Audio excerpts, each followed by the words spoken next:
Tim kuasa hukum Dr. Tifa Wirawan Adnan mengkritisi surat edaran Mahkamah Agung atau SEMA nomor 3 tahun 2026 yang dinilai menghilangkan hak Dr. Tifa mencari keadilan melalui proses pra-peradilan.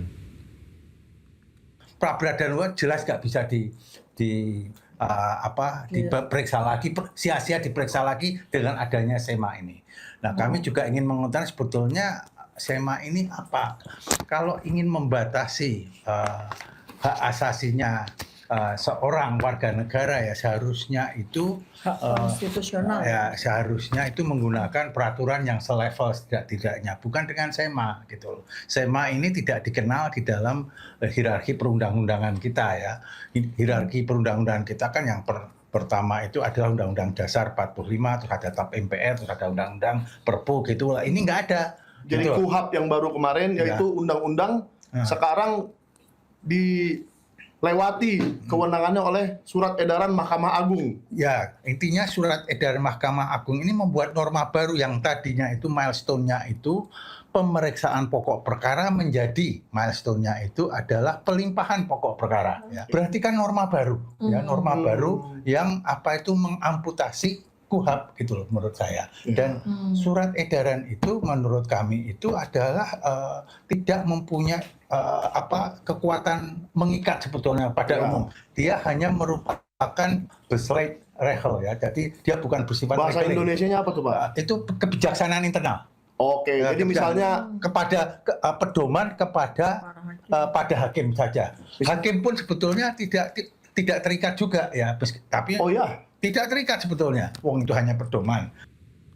Sementara itu, Roy Suryo kembali mengajukan gugatan pra-peradilan untuk kelima kalinya. Kali ini pra-peradilan tersebut berkaitan dengan permintaan ganti kerugian atas proses hukum yang sebelumnya dinyatakan tidak sah.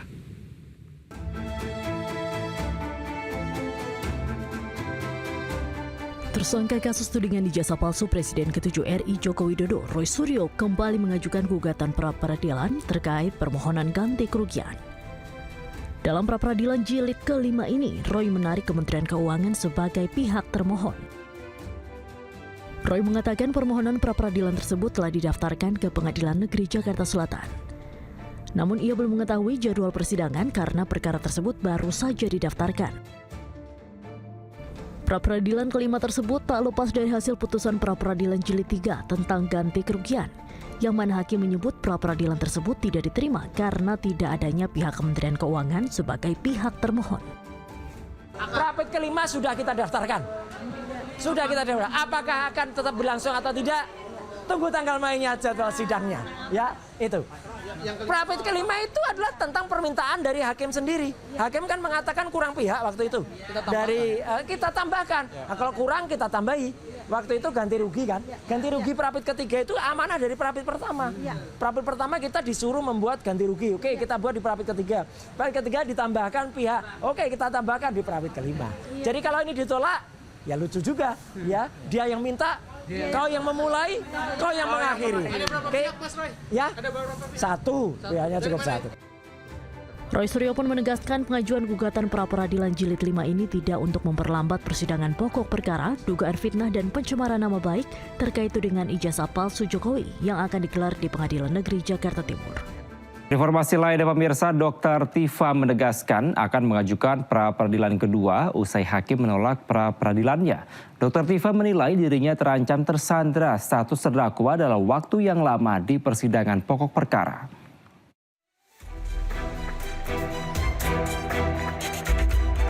Dr. Tifa mengungkapkan kekhawatiran mendalam terkait status hukum yang disandangnya. Tifa menilai dirinya terancam mengalami penyanderaan status sebagai terdakwa dalam waktu yang sangat lama di persidangan pokok perkara pasca hakim pra-peradilan memutuskan gugatannya tidak dapat diterima atau NO.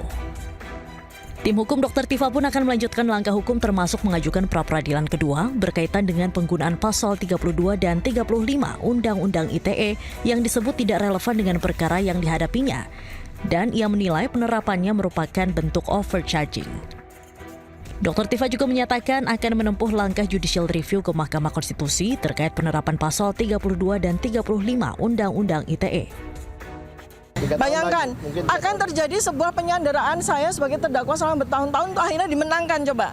Nah itu juga materi kedua yang nanti akan kami judicial review-kan pada MK.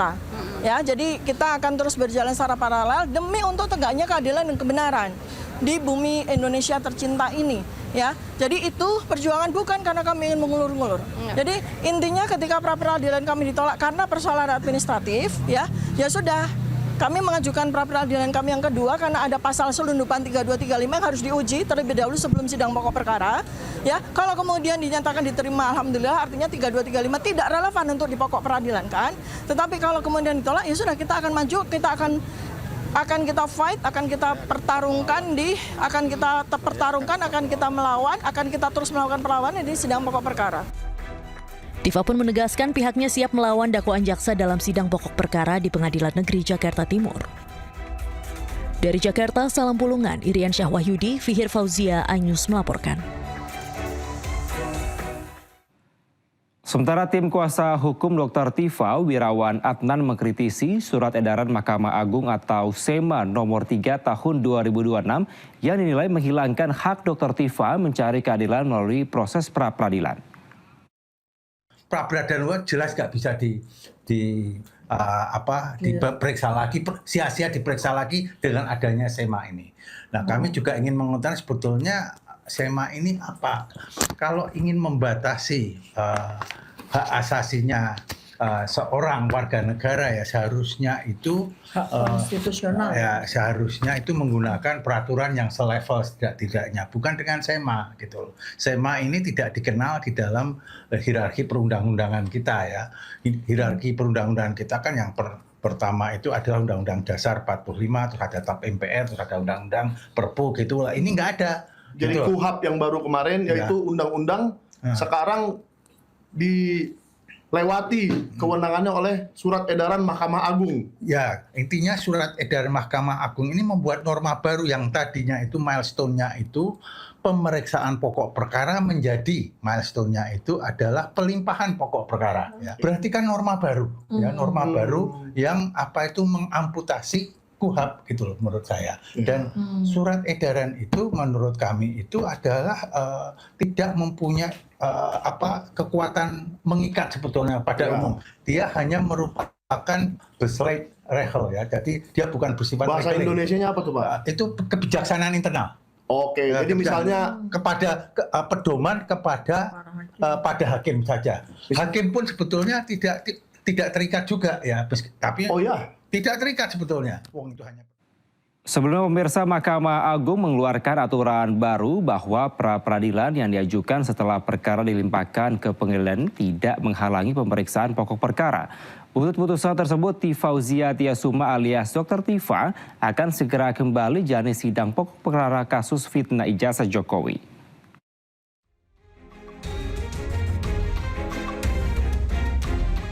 Fauzia Tiasuma alias Dr. Tifa akan segera kembali menjadi sidang pokok perkara fitnah ijazah Jokowi di Pengadilan Negeri Jakarta Timur.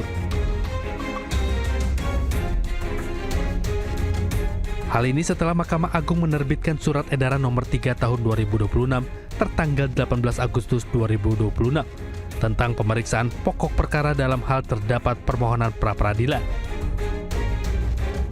Dalam ketentuan butir B, MA menyebut pra-peradilan yang didaftarkan setelah pokok perkara dilimpahkan tidak menghalangi pemeriksaan pokok perkara. Mahkamah Agung juga mengatur terkait permohonan pra-peradilan yang diajukan setelah pokok perkara dilimpahkan, maka permohonan pra-peradilan tetap diregistrasi, disidangkan, dan diputus dengan amar putusan yang menyatakan pra-peradilan tidak dapat diterima. Dengan adanya aturan baru ini, maka Dr. Tifa akan segera kembali menjalani sidang pokok perkara kasus fitnah ijazah di PN Jakarta Timur, meski dengan mengajukan 2 gugatan pra-peradilan di PN Jakarta Selatan. Tim Liputan iNews melaporkan.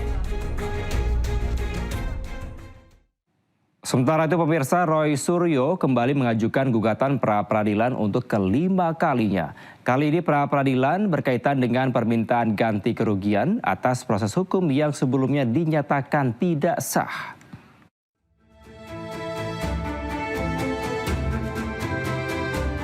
Tersangka kasus tudingan ijazah palsu Presiden ke-7 RI Joko Widodo, Roy Suryo kembali mengajukan gugatan pra-peradilan terkait permohonan ganti kerugian. Dalam pra-peradilan jilid ke-5 ini, Roy menarik Kementerian Keuangan sebagai pihak termohon. Roy mengatakan permohonan pra-peradilan tersebut telah didaftarkan ke Pengadilan Negeri Jakarta Selatan.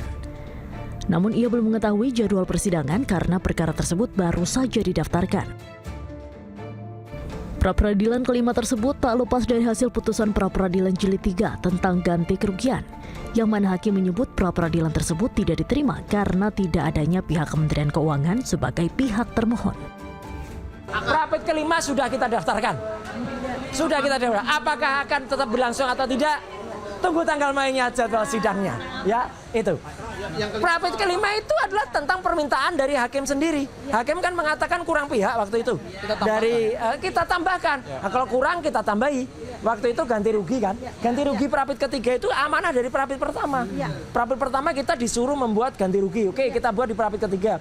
Pra-ped ketiga ditambahkan pihak. Oke, kita tambahkan di pra-ped kelima. Jadi kalau ini ditolak, ya lucu juga. Ya, dia yang minta, kau yang memulai, kau yang mengakhiri. Oke, ya, satu, pihaknya cukup satu. Roy Suryo pun menegaskan pengajuan gugatan pra-peradilan jilid 5 ini tidak untuk memperlambat persidangan pokok perkara dugaan fitnah dan pencemaran nama baik terkait tudingan ijazah palsu Jokowi yang akan digelar di Pengadilan Negeri Jakarta Timur.